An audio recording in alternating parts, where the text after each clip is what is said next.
நண்பர்கள் அனைவருக்கும் வணக்கம். வீடியோ பார்த்தீங்கன்னா ஒரு 4 நாள் 5 நாள் பார்த்தீங்கன்னா நம்ம அப்லோட் பண்ணலை. நிறைய பேர் பார்த்தீங்கன்னா கமெண்ட்லேயும் கேட்க ஆரம்பிச்சிட்டிங்க. சரிங்களா? வீடியோ பார்த்தீங்கன்னா அப்லோட் பண்ணாத காரணம் என்னென்னா, முகூர்த்த வேலைகள் அதிகம். நம்மளால் கம்ப்யூட்டர்லேயே உட்கார முடியல. சரிங்களா?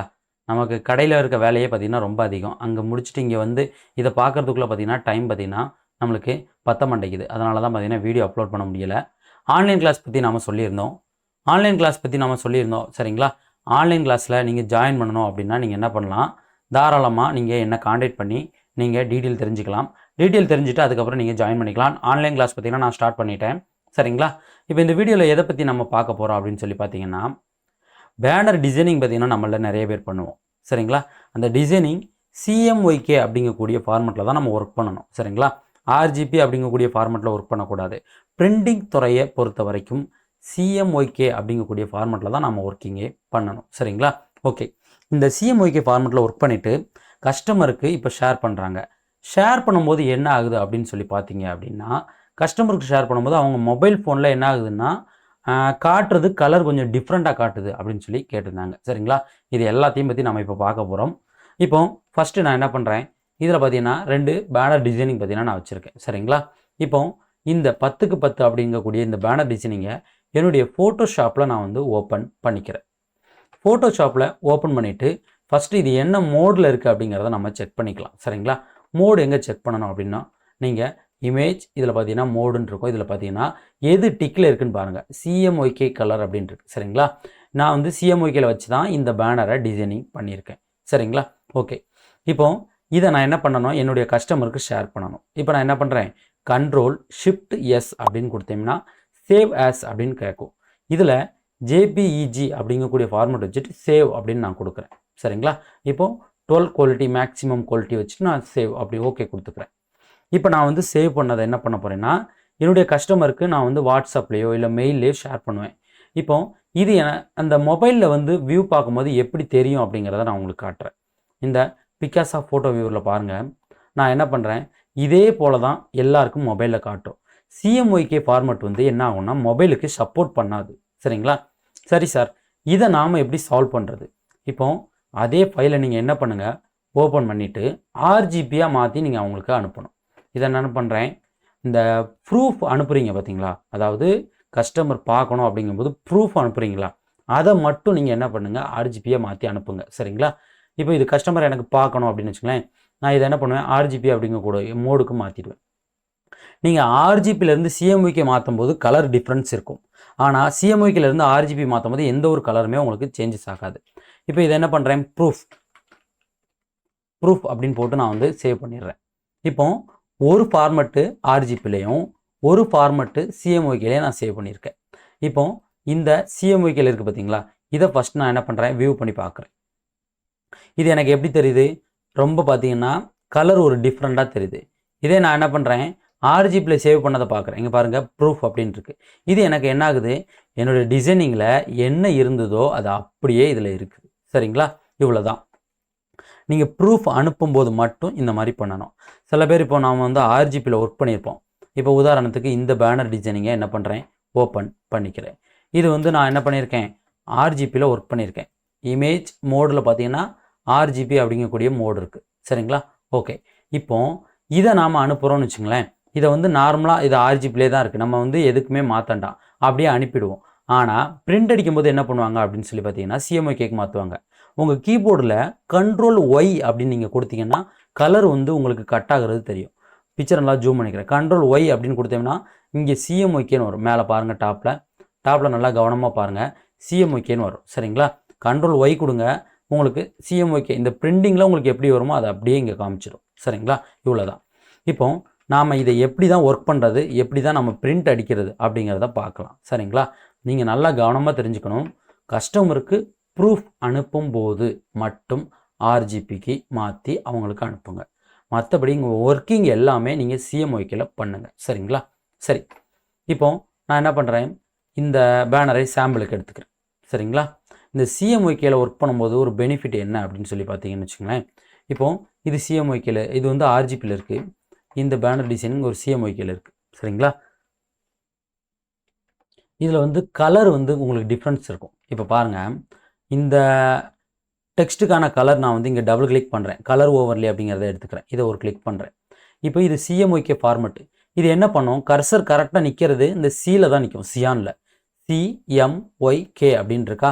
இப்போ எனக்கு ஒரு ராயல் ப்ளூ வேணும்னா சியான் ஒரு 100, மெஜெண்டா ஒரு 100 நான் வச்சோம்னா ராயல் ப்ளூ அப்படிங்கக்கூடிய கலர் எனக்கு வந்துடும். இதே ஒரு மெஜெண்டா மட்டும் வேணும்னா எம்மில் மட்டும் நான் வந்து ஒரு 100 வைக்கணும். ரெட்டு வேணும் அப்படின்னு வச்சுக்கோங்களேன், மெஜெண்டா அதுக்கப்புறம் எல்லோவில் ஒரு 100 அடிக்கணும். அடித்தா எனக்கு இந்த ரெட்டு வந்துடும். இந்த கலர் காம்பினேஷன் எல்லாம் நம்ம இன்னொரு வீடியோவில் தெளிவாக பார்க்கலாம். சரிங்களா? ஓகே. இப்போ இது CMYKல ஒர்க் பண்ணதில் நம்மளுக்கு இந்த மாதிரி காட்டுது. இந்த RGB ஒர்க் பண்ணியிருக்கோமா, இதில் டெக்ஸ்ட்டுக்கு நான் என்ன பண்ணுறேன், கலர் ஓவர்லே வந்து கிளிக் பண்ணுறேன். இதில் என்ன பண்ணோம் அப்படின்னு சொல்லி பார்த்தீங்கன்னா, இந்த RGB இந்த இடத்துல உங்களுக்கு காட்டும். நல்லா கவனமாக பாருங்கள். RGB இது CMYK. நல்லா கவனம் பாருங்கள். Ziyan, magenta, yellow, black. இது ரெட்டு, க்ரீன், ப்ளூ. சரிங்களா? இதுதான் டிஃப்ரென்ஸு. இந்த கலர் வந்து வைக்கிறது நம்ம என்ன பண்ணுவோம், ஒவ்வொரு வாட்டியும் டேப் இந்த மாதிரி கொடுத்து இங்கே போகிற மாதிரி இருக்கும். இதே நீங்கள் CMYKல ஒர்க் பண்ணிங்கன்னா உங்களுக்கு கலர் வந்து நீங்கள் கிளிக் பண்ணாமல் உங்களுக்கு இங்கே தான் காட்டும். சரிங்களா? இப்போ இது RGBயில் இருக்கிறதுனால நம்மளுக்கு இந்த பக்கம் காட்டுதா. இதை கிளிக் பண்ணிவிட்டு இங்கே கிளிக் பண்ணால் என்ன ஆகும்னு பாருங்கள், குயிக்காக இந்த இடத்துல நம்மளுக்கு காட்டிடும். சரி, இப்போ நம்ம RGBயில் ஒர்க் பண்ணியிருக்கோம். நல்லா கவனமாக கேளுங்க. RGBயில் ஒர்க் பண்ணியிருக்கோம். இதை நான் ஃபஸ்ட்டு என்ன பண்ணுறேன், CMYKக்கு மாற்றிடுறேன். ஏன்னா CMYKல தான் நம்மளுக்கு பிரிண்டிங் பார்த்தீங்கன்னா கொடுப்பாங்க. இப்போ CMYKக்கு கொடுக்கும்போது என்னென்னா ஃப்ளாட்டன், டோன்டு ஃப்ளாட்டன் அப்படின்னு காட்டுது. சரிங்களா? ஃப்ளாட்டன் அப்படின்னா என்னென்னா உங்கள் லேயர் எல்லாம் மெர்ஜ் ஆகிடும். டோன்ட் ஃப்ளாட்டன் அப்படின்னா பார்த்தீங்கன்னா லேயர் எல்லாம் பார்த்தீங்கன்னா உங்களுக்கு மெர்ஜ் ஆகாமல் தனித்தனியாக இருக்கும். இப்போ நான் என்ன பண்ணுறேன், இதை டோன்ட் ஃப்ளாட்டன் அப்படின்னு நான் வந்து கிளிக் பண்ணிக்கிறேன். இப்போ டோன்ட் ஃப்ளாட்டன் கொடுத்ததுக்கப்புறம் என்ன ஆகும் அப்படின்னு சொல்லி பார்த்தீங்கன்னா நம்மளுக்கு லேயர் எதுவுமே டேமேஜ் ஆகாமல் அப்படியே இருக்கும். சரிங்களா? இப்போ நம்மளுக்கு கவனமாக கேளுங்க. இந்த RGBயிலேருந்து CMYK மாத்தையும் கலர் எல்லாம் மாறிடுச்சு பார்த்தீங்களா.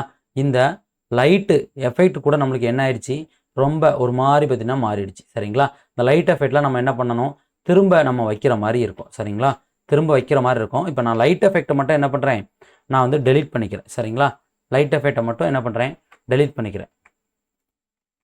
ஒரு 2 இந்த ஒன்று, இங்கே ஒரு லைட் இருக்குது. சரிங்களா? 3 லைட்டு, இதை மட்டும் நான் டெலிட் பண்ணிக்கிறேன். இப்போ இதான் நம்ம ஒர்க்குன்னு வச்சுங்களேன். நல்லா கவனமாக பாருங்கள். CMYKல வச்சு நான் ஒர்க் பண்ணிட்டேன். இப்போ நான் இதை பிரிண்ட் அடிக்கிறதுக்கு கொடுக்கணும். அப்போது இது கலர் வந்து சப்புன்னு இருக்குது, கலர் எல்லாமே கம்மியாக இருக்குது. பிரிண்ட் அடிக்கிறது கொடுக்கறதுக்கு நம்ம நல்லா பூஸ்ட் பண்ணி கொடுக்க போகிறோம். சரிங்களா? இப்போ அதை எப்படி பூஸ்ட் பண்ணுறதுன்னு பாருங்கள். ஒரு டூப்ளிகேட் லேயர் வந்து நான் எடுத்துக்கிறேன். சரிங்களா? எடுத்துகிட்டு இதை மினிமைஸ் பண்ணிடுறேன். இது என்ன பண்ணுறேன், மெர்ஜ் பண்ணுறேன். Ctrl+Shift+E கொடுத்து மெர்ஜ் பண்ணிடுறேன். எனக்கு என்ன ஆகும், ஒரே லேயராக மாறிடும். சரிங்களா? ஒரே லேயராக மாறிடும். மாறினதுக்கப்புறமா இதை என்ன பண்ணுறேன், கொஞ்சம் நல்லா ஜூம் பண்ணிக்கிட்டு கலர் கரெக்ஷன் நான் பண்ண போகிறேன். சரிங்களா? நாம் நார்மலாக ஒரு பிக்சருக்கு பண்ணுவோம் பார்த்தீங்களா, அதே போல் ஃபுல் லேயருக்கு நம்ம பண்ணுறோம். ஃபஸ்ட்டு என்ன பண்ணலாம், இமேஜ் அட்ஜஸ்ட்மெண்ட்டில் பிரைட் அண்ட் கான்ட்ராஸ்ட், லைட்டாக சின்ன பிரைட்னஸ், கொஞ்சமாக ஒரு கான்ட்ராஸ்ட். சரிங்களா? இதுக்கான டிஃப்ரென்ஸ் பாருங்கள். இது ஒரிஜினல், இது எடிட்டிங். சின்னதாக நம்ம கரெக்ஷன்ஸ் வைக்க போகிறோம். சரிங்களா? ஓகே. அடுத்து என்ன பண்ணலாம், ஒரு ஹியூ அண்ட் சேச்சுரேஷன், Ctrl+U அப்படிங்கிறத கொடுத்தா வரும். இதில் என்ன பண்ணுறோம், இந்த சேச்சுரேஷன் நம்ம வந்து இன்க்ரீஸ் பண்ணால் கலர் வந்து இன்க்ரீஸ் ஆகும். ஆனால் அதிகமாக இன்க்ரீஸ் பண்ணிடக்கூடாது. நம்ம பிக்சருக்கு எவ்வளோ வேணுமோ அதுக்கேற்ற மாதிரி நம்ம இன்க்ரீஸ் பண்ணணும். நான் பார்த்தீங்கன்னா ஒரு 15 வச்சுக்கிறேன். சரிங்களா? இப்போ சேச்சுரேஷன் நம்ம ஏற்றுனதுக்கப்புறம் நல்லா கலர் பார்த்திங்கன்னா லுக் ஆகிருக்கு. ஸோ இதுக்கப்புறம் இன்னும் பார்த்திங்கன்னா கொஞ்சம் மெருகேற்றணும். அதுக்கு என்ன பண்ணலாம், இமேஜ் அட்ஜஸ்ட்மெண்ட்டில் செலக்டிவ் கலர் அப்படின்றத எடுத்துக்கிறோம். இதில் என்ன பண்ணுறோம், பிக்சரெல்லாம் நல்லா ஜூம் பண்ணிக்கிட்டு ரெட்டு கொஞ்சம் பூஸ்ட் பண்ணுறோம். ரெட்டு கொஞ்சமாக பூஸ்ட் பண்ணுறோம். நல்லா கவனம் பாருங்கள். ரெட்டை இந்த பக்கம் நகட்டும் போது நம்ம பிக்சரில் இருக்கக்கூடிய டிஃப்ரெண்ட் என்னென்னு பாருங்கள். இந்த பக்கம் வரும்போது ரெட்டு எப்படி ஏறுதுன்னு பார்த்தீங்களா. அவ்வளோதான். ரெட்டு எவ்வளோ வேணுமோ தேவைக்கு ஏற்ற மாதிரி கொஞ்சம் பூஸ்ட் பண்ணுறோம். ஸோ அதுக்கப்புறம் பார்த்திங்கன்னா இந்த பிக்சரில் பார்த்திங்கன்னா நம்மளுக்கு எல்லோ அதிகமாக இருக்குது. அதனால் இந்த கலரில் எல்லோ எடுக்கிறோம். எல்லோவையும் பார்த்திங்கன்னா கொஞ்சம் நம்ம என்ன பண்ணுறோம், பூஸ்ட் பண்ணுறோம். நல்லா பொறுமையாக தேவைக்கு ஏற்ற மாதிரி பூஸ்ட் பண்ணுங்கள். இந்த ஷர்ட்டோட கலர் ஜியான். அப்போ ஜியான் வேணும் அப்படின்னா நீங்கள் ஜியானும் நீங்கள் எடுத்துக்கலாம். சரிங்களா? ஜியான் வேணும்னா நீங்கள் இன்க்ரீஸ் பண்ணிக்கலாம், இல்லைனா வேணான்னா விட்டுடலாம். சரிங்களா? தேவைக்கு ஏற்ற மாதிரி லைட்டாக ஷர்ட்டில் இருக்கக்கூடிய கலருக்காக. சரிங்களா? ஓகே. இப்போ நாம் ஓரளவு நம்ம என்ன பண்ணிட்டோம், மாற்றிட்டோம். இப்போ இது கரெக்ஷன் பண்ண பிக்சர். இதே கரெக்ஷன் பண்ணுறதுக்கு முன்ன கட்டி இருந்த பிக்சரை எடுக்கிறேன். சரிங்களா? இங்கே பாருங்கள், ரெண்டையுமே நல்லா கவனமாக பாருங்கள். இதை நல்லா ஜூம் பண்ணிக்கிறேன். சரிங்களா? நல்லா ஜூம் பண்ணிட்டேன். இந்த பிக்சரையும் அதே போல் நல்லா ஜூம் பண்ணிட்டேன். நீங்கள் பாருங்கள், இங்கே இருக்கிறதுக்கும் உங்களுக்கு எவ்வளோ டிஃப்ரெண்ட் இருக்குன்னு பார்த்தீங்களா. இவங்க ஃபேஸ் எப்படி இருக்குன்னு பாருங்கள். அதே போல் இந்த பக்கம் இருக்க ஃபேஸை பாருங்கள், உங்களுக்கு ரொம்ப டிஃப்ரென்ஸ் இருக்கும். சரிங்களா? நம்ம பிரிண்டிங்க்கு கொடுக்கும்போது என்ன பண்ணணும், இந்த மாதிரி கரெக்ஷன் பண்ணிட்டோம்னா நம்மளுக்கு ரொம்பவே பெட்டராக இருக்கும். கீழே இருக்கக்கூடிய இவங்க பிக்சர்ஸை பாருங்கள். பிக்சரை கொஞ்சம் நல்லா ஜூம் பண்ணால் தான் தெரியும். சரிங்களா? கொஞ்சம் அவுட் பண்ணிக்கிறேன். இப்போ இந்த பிக்சர்ஸ் பாருங்கள். அதே மாதிரி இதில் இருக்கக்கூடிய பிக்சர்ஸ் பாருங்கள். இந்த பக்கத்தில் இருந்து இந்த பக்கத்தில் நம்மளுக்கு கலர் ரொம்பவே நல்லா வந்திருக்கு. சரிங்களா? காரணம் என்னென்னா நம்ம கலரை பூஸ்ட் பண்ணியிருக்கோம். நீங்கள் பிரிண்ட் அடிக்க கொடுக்கும்போது என்ன பண்ணுங்கள், இந்த மாதிரி கலரை பூஸ்ட் பண்ணி கொடுங்க. சரிங்களா? கஸ்டமருக்கு அனுப்பும்போது ஆர்ஜிபியில் மாற்றி தான் நீங்கள் அனுப்பணும். சரிங்களா? ஆர்ஜிபியில் மாற்றி அனுப்புனா மட்டும்தான் மொபைலில் உங்களுக்கு தெரியும். மொபைல் ஃபோன் பார்த்தீங்கன்னா ஆர்ஜிபியில் தான் இருக்கும். மொபைல் ஃபோன் மட்டும் இல்லை, இன்ஸ்டாகிராமு, ஃபேஸ்புக்கு இந்த மாதிரி இருக்கக்கூடிய சோசியல் மீடியாலுமே நீங்கள் இந்த மாதிரி CMYK ஃபைலை நீங்கள் வந்து போட்டு பாருங்கள், அப்லோட் பண்ணி பாருங்கள். கலர் கொஞ்சம் டிஃப்ரெண்ட்டாக உங்களுக்கு காட்டும். சரிங்களா? நிறைய பேர் கேட்ட கேள்வி இது தான். சரிங்களா? இதை நீங்கள் பார்த்து தெரிஞ்சுக்குங்க. ஆன்லைன் கிளாஸு ஜாயின் பண்ணணும் அப்படிங்கிறவங்க தாராளமாக என்ன காண்டாக்ட் பண்ணுங்கள். காண்டாக்ட் பண்ணி டீட்டெயில் என்ன அப்படிங்கிறத நீங்கள் தெரிஞ்சுக்கிடுங்க. ஸோ அது மட்டும் இல்லாமல் நம்ம சேனலில் லைவ் ப்ரோக்ராம் நம்ம போட போகிறோம். சரிங்களா? லைவ் வந்து இந்த சண்டே நம்ம வந்து போடுற மாதிரி இருக்குது. லைவ் வந்து நம்ம போடலாம். நீங்கள் வந்து லைவாக நம்ம வீடியோ வந்து நம்ம வந்து இப்போ ஓடிக்கிட்டு இருக்குன்னு வச்சுங்களேன், அப்போவுமே நீங்கள் உங்களுடைய கேள்விகளை வந்து சேட்டில் கேட்கலாம். உங்களுக்கு தேவைக்கான பதில் பார்த்தீங்கன்னா உங்களுக்கே கிடைக்கும். சரிங்களா? Okay friends,